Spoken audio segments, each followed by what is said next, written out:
Deməli, günəşin düşmə bucaqlarını hesablayanda bizdə 3 dənə əsas paralel lazım olacaq. Birinci hansıdır?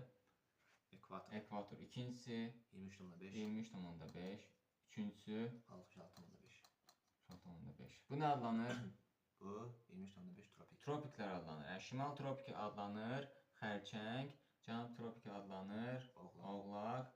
Bu cənub qütb endarəsi, şimal qütb endarəsi. Günəş zenitdə olur ekvatorlarda. Yaz gecə gündüz bərabərliyi, payız gecə gündüz bərabərliyi, qış gün dönümü və yay gün dönümü günündə. Deməli, şərtdə bizə nə deyir? Hər hansı bir ölkədə günəş daim cənubda görünər.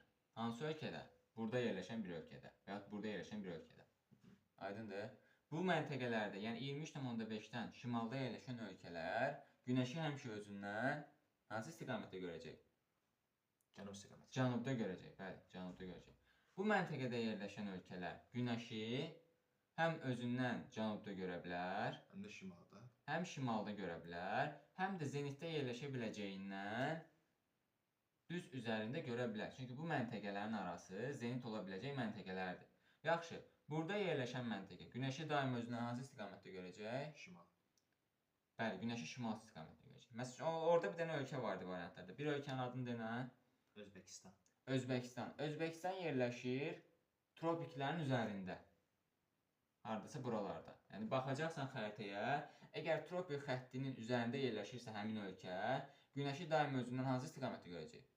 Cənubda. Cənubda görəcək. Deməli, Özbəkistan günəşi daim üfüqdə cənubda görəcək. Aydındır? Digər bir ölkənin adını denə.